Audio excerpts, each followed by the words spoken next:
In this video, you will see us replacing a condenser fan motor.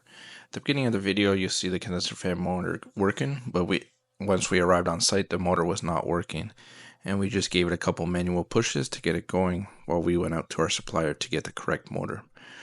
Once we returned, we removed the blade, and it was completely covered in grease, so we gave it a good clean. Well, actually, restaurant gave it a good clean for me. And then removed the old motor, installed the new motor, verified the correct wiring, installed the new blade, nice and shiny, as you will see later in this video.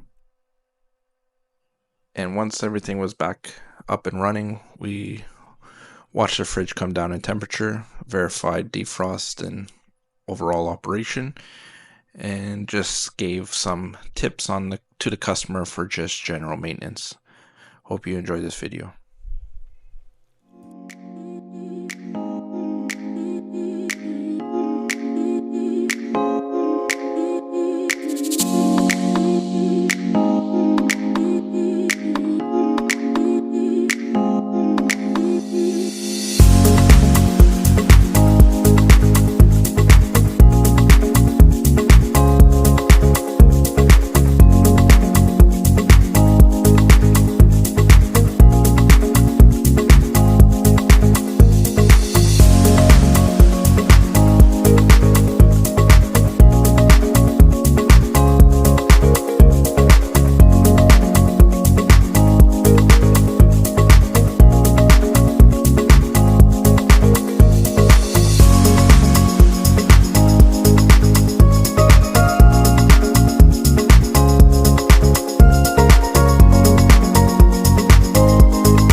Whenever we replace a fan motor or fan blade, we always like to apply this silicone grease.